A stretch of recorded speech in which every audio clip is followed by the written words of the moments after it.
ሰላም እንዴት አላችሁ? የኢትዮ ታይምስ ቤተሰቦቻችን ለሰዓቱ የተመረጡ አዳዲስ መረጃዎችን ይዘንላችሁ ቀርበናል። ከመረጃዎቻችን መካከልም የአማራ ፋኖ ህዝባዊ ድርጅት አስቸኳይ መግለጫ አውጥቷል። የአማራ ፋኖ ህዝባዊ ድርጅት በጦርነት እያሸነፈው ካለው አገዛዝ ጋር የፈረመው ስምምነት የለም የሚል አስቸኳይ መግለጫ አውጥቷል። በፋኖ ብርቱ ትግል እየተመታ ለመውደቅ እየተንገዳገደ መያዣውና መጨበጫው የጠፋው የኦህዴድ ብልጽግና አገዛዝ ከፈረሰ 2 ዓመታትን ካስቆጠረው የአማራ ክልል መንግስት የሙት መንፈስ ጋር የአማራ ፋኖ ህዝባዊ ድርጅት የሰላም ስምምነት አደረገ ብሎ ዛሬ ረፋዱን ያወጣው መግለጫ ፍጹም ሐሰት ነው ሲል ገልጿል። የአማራ ክልል ርዕሰ መስተዳድር አቶ አረጋ ከበደ በበኩላቸው ስምምነቱን ተከትሎ ሁለቱንም ወገኖች አሸናፊ ያደረገና የክልሉን ህዝብም እፎይታ የሚሰጥ ነው ሲሉ ተናግረዋል። ጦማሪ አቻሜል ለታምሩ በበኩሉ እስክንድር ነጋ ባለፈው ዓመት በጥር ወር የመንግስት አካል የለበትም ያለው ከነ ኃይሉ ጎንፋው የአፍሪካ ህብረትና ከነ ወርቅነህ ገበየሁ ኢጋድ ጋር ያደረገው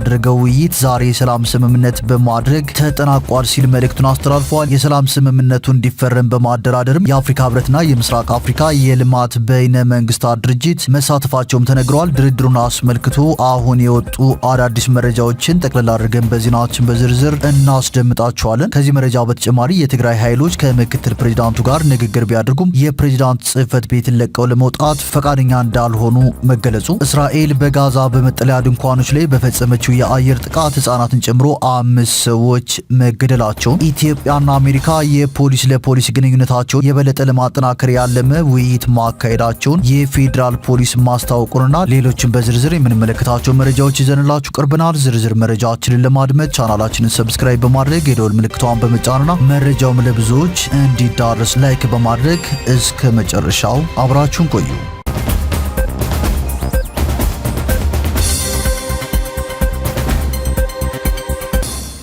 ወደ መጀመሪያው መረጃችን ስናልፍ የአማራ ፋኖ ህዝባዊ ድርጅት አስቸኳይ መግለጫ አውጥቷል። የአማራ ፋኖ ህዝባዊ ድርጅት በጦርነት እያሸነፈው ካለው አገዛዝ ጋር የፈረመው ስምምነት የለም ሲል አስቸኳይ መግለጫ አውጥቷል። የአማራ ፋኖ ህዝባዊ ድርጅት በመግለጫውም በፋኖ ብርቱ ትግል እየተመታ ለመውደቅ እየተንገዳገደ መያዣና መጨበጫው የጠፋው የኦህዴድ ብልጽግና አገዛዝ ከፈረሰ 2 ዓመታትን ካስቆጠረው የአማራ ክልል መንግስት የሙት መንፈስ ጋር የአማራ ፋኖ ህዝባዊ ድርጅት የሰላም ስምምነት አደረገ ብሎ ዛሬ ረፋዱን ያወጣው መግለጫ ፍጹም ሐሰት ነው ይላል። መግለጫው አስከትሎም የአማራ ፋኖ ህዝባዊ ድርጅት ከኦህዴድ ብልጽግናም ሆነ ከአማራ ክልል መንግስት ተብዬው የሙት መንፈስ ጋር በቀጥታም ሆነ በተዘዋዋሪ ተገናኝተን ድርድር አድርጎ ያውቅም። ከአገዛዙ ጋር የምንገናኘው በጦር ሜዳ ላይ ብቻ ነው ሲል ገልጿል። በምናባዊ ዓለም ተደረገ በተባሉ ድርድር ተገናኝተዋል የተባሉት የአፍሪካ ህብረትና ኢጋድ በቀጣይ ቀናት ይፋዊ መግለጫ እንዲሰጡ በዚህ አጋጣሚ ጥሪ እናቀርባለን ሲልም የአማራ ፋኖ ህዝባዊ ድርጅት ጥሪውን አሰምቷል። በአማራ ፋኖ ህዝባዊ ድርጅት በኩል ስምምነት ፈረመ የተባለው ማስረሻ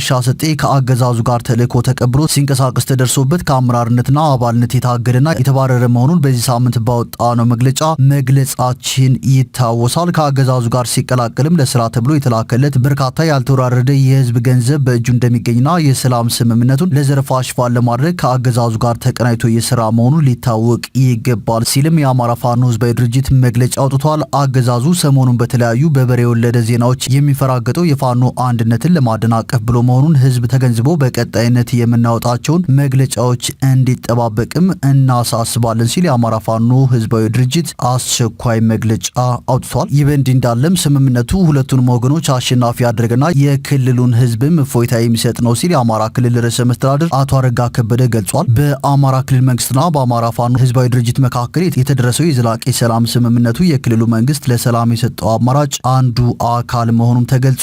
ስምምነቱ ለቀጣይ የህዝብ ሰላም እፎይታ መሰረት የሚጥልም ነው ተብሏል። በሁለቱ ወገኖች ስምምነት በአደራዳሪነት የአፍሪካ ህብረትና ኢጋድ ተሳትፈዋል። የሰላም ስምምነቱ በአማራ ክልል ርዕሰ መስተዳድር አቶ አረጋ ከበደና በአማራ ፋኖ ህዝባዊ ድርጅት አፋህድ ተወካይ ካፒቴን ማስረሻ ሰጤ መካከል ተደርጓል። ከባለፉት 2 ዓመታት በላይ በአማራ ክልል የተካሄደው ግጭት በህዝብ ላይ ማህበራዊ ምስቅልቅል ከማምጣት ባለፈ ከፍተኛ ኢኮኖሚያዊ ውድመት አስከትሏል። የአማራ ክልል መንግስትም ይህ ግጭት እንዲያበቃና የክልሉ ህዝብ የሰላም አየር እንዲተነፍስ የተለያዩ አማራጮችን ስልቶችን ሲጠቀም ቆይቷል። ከበርካታ ድርድሮችና ውይይቶች በኋላም ዛሬ ከአማራ ፋኖ ህዝባዊ ድርጅት ጋር የዘላቂ ሰላም ስምምነት መደረጉን የአማራ ክልል መንግስት ገልጿል። ስምምነቱን በአደራዳሪነት የመሩት የአፍሪካ ህብረትና ኢጋድ ሲሆኑ ሁለቱ ወገኖች በአፍሪካ የተለመደውን የጦርነት አዙሪት ለመፍታት የሰላም አማራጮች ትልቅ ሚና እንዳላቸውም ጠቅሰዋል። በስምምነቱ ላይ የተገኙት የአፍሪካ ህብረት ምክትል ሊቀመንበር ሰልማ መሊክ አዳዲ ስምምነቱን ለህዝብ የሰላም ናፍቆት ፍንጭ የሰጠና ግጭትን የሚጠየፉ አካላት እንዲበዙ በር የከፈተ ነው ሲሉ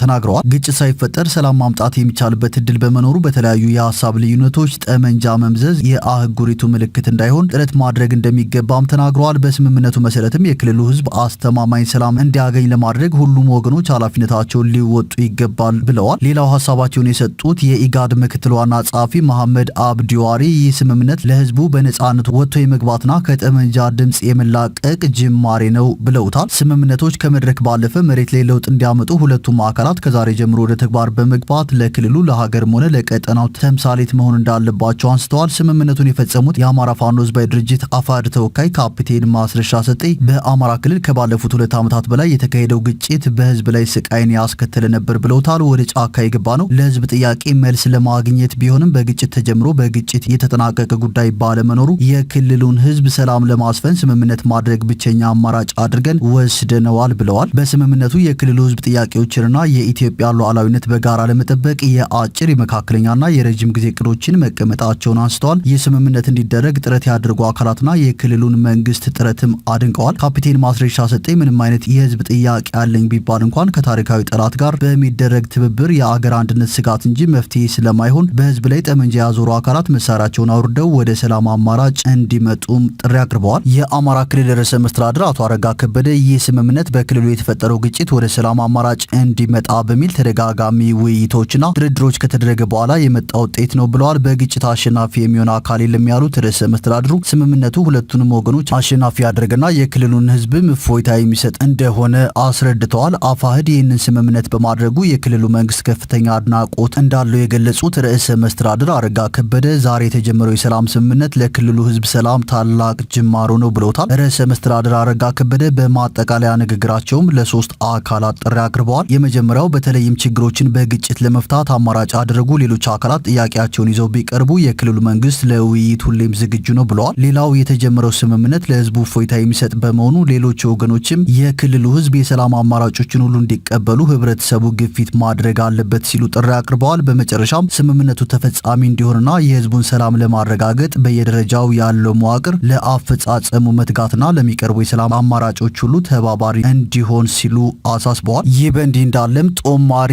አቻሜለ ታምሩ እስክንድር ነጋ ባለፈው ዓመት በጥር ወር የመንግስት አካል የለበትም ያለው ከነ ኃይሉ ጎንፋው የአፍሪካ ህብረትና ከነ ወርቅነህ ገበየሁ ኢጋድ ጋር ያደረገው ውይይት ዛሬ የሰላም ስምምነት በማድረግ ተጠናቋል ሲል መልእክቱን አስተላልፏል። ዛሬ በአገዛዙ በአዲስ አበባ በአቶ አረጋ ከበደና በአማራ ፋኖ ህዝባዊ ድርጅት ተፈረመ የተባለው የአፍሪካ ህብረትና ኢጋድ ያሸማገሉት የሰላም ስምምነት እስክንድር ነጋና ድርጅቱ ከወራት በፊት የጀመሩት አውጫጭኝ ፍጻሜ ነው በማለትም ጦማሪ አቻሜለ ታምሩ መልእክቱን አስተላልፏል። እስክንድር ነጋ ከወራት በፊት ጉዱ ሲጋለጥበት ለማስተባበል በሰጠው መግለጫ ከአፍሪካ ህብረትና ከኢጋድ ጋር ባደረገው ንግግር የመንግስት አካል የለበትም የሚል ማስተባበያ ሰጥቶ ነበር ሲልም ጦማሪና የፖለቲካ ተንታኝ አቻሜለ ታምሩ መልእክቱን በማህበራዊ ትስስር ገጹ አጋርተዋል።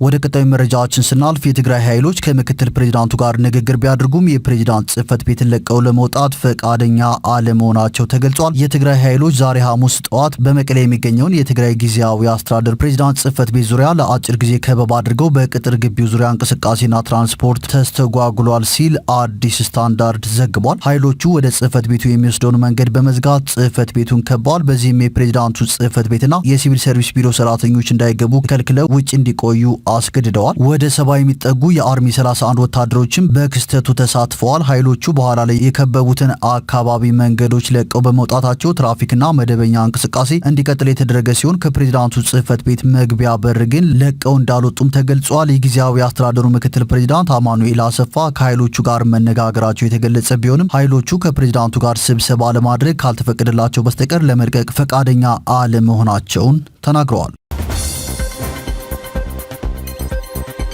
ወደ ቀጣዩ መረጃችን ስናልፍ አሜሪካ የማርበርግ ቫይረስን ለመቆጣጠር እየተደረገ ያለውን ጥረት የበለጠ ሊያግዝ የሚያስችል የሕክምና ቁሳቁስ ድጋፍ አድርጋለች። አሜሪካ የማርበርግ ቫይረስን ለመቆጣጠር እየተደረገ ያለውን ጥረት የበለጠ ሊያግዝ የሚያስችል የሕክምና ቁሳቁስና መሳሪያዎች ድጋፍ ማድረጓን የአሜሪካ ኤምባሲ አስታውቋል። የሕክምና ቁሳቁሶችን ለጤና ሚኒስትሯ ዶክተር መቅደስ ዳባ ባስረከቡበት ሰዓት ንግግር ያደረጉት አምባሳደር ኤርቪን ማሲንጋ የማርበርግ ቫይረስ ከተከሰተበት ጊዜ ጀምሮ አሜሪካ የኢትዮጵያ እውነተኛ ወዳጅና አጋር መሆኗን በተለያየ መንገድ ስታረጋግጥ ቆይታለች። ዛሬ ያደረግነውም ከዚህ የተለየ አይደለም ሲሉ ተናግረዋል። ከማርበርግ ቫይረስ ጋር የሚደረገው ውጊያ ከባድ መሆኑን እናውቃለን። እኛም ከዚህ የበለጠ ድጋፍ ማድረግ ይገባናል ያሉት አምባሳደሩ አሁን ላይ ከአሜሪካ የቀረቡት የሕክምና ቁሳቁሶችና መሳሪያዎች እጅግ ዘመናዊና ውጤታማነታቸውን በሌሎች አገራት ተሞክሮ የተረጋገጠ መሆኑን ተናግረዋል። ይህም ኢትዮጵያ የማርበርግ ቫይረስን ለመቆጣጠር ያደረገች ያለውን ጥረት የበለጠ ሊያግዝና ወደፊት ሊያራምድ የሚያስችል መሆኑን ያመላከቱት አምባሳደር ኤርቪን ማሲንጋ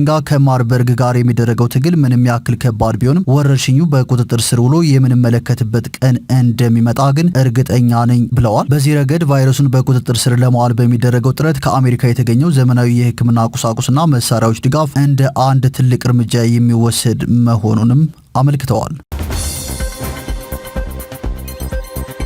ወደ ቀጣዩ መረጃችን ስናልፍ ኢትዮጵያና አሜሪካ የፖሊስ ለፖሊስ ግንኙነታቸውን የበለጠ ለማጠናከር ያለመ ውይይት ማካሄዳቸውን ፌዴራል ፖሊስ አስታውቋል። በተያያዘም ኮሚሽነር ጀነራል ደመላሽ ገብረ ሚካኤል ከቻይና የውጭ ጉዳይ ሚኒስቴር የዓለም አቀፍ ደህንነት ትብብር ዋና ዳይሬክተር ጋርም ተገናኝተው መክረዋል። የኢትዮጵያ ፌዴራል ፖሊስ ኮሚሽነር ጀነራል ደመላሽ ገብረ ሚካኤል በኢትዮጵያ የአሜሪካ አምባሳደር ኤርቪን ማሲንጋን በቢሮአቸው ተቀብለው አነጋግረዋል። ኮሚሽነር ጀነራሉ በዚህ ወቅት የኢትዮጵያና የአሜሪካ የፖሊስ ለፖሊስ ግንኙነትን የበለጠ በማጠናከር ሽብርተኝነትንና ሌሎች ድንበር ተሻጋሪ ወንጀሎችን በጋራ ለመከላከል በልምድ ልውውጥ፣ በአቅም ግንባታ በትብብር አብሮ ለመስራት ከአምባሳደር ኤርቪን ማሲንጋ ጋር ሰፊ ውይይት ማድረጋቸው ተጠቁሟል። አምባሳደር ኤርቪን ማሲንጋ በበኩላቸው የሁለቱን ሀገራት የፖሊስ ለፖሊስ ግንኙነትን የበለጠ ለማሳደግ አገራቸው ከፍተኛ ፍላጎት እንዳላት ገልጸው በተለይም ሽብርተኝነትንና ሌሎች ድንበር ተሻጋሪ ወንጀሎችን በጋራና በትብብር ለመከላከል አሜሪካ ቁርጠኛ መሆኗን መናገራቸውን ከፌዴራል ፖሊስ የተገኘው መረጃ ያመለክታል።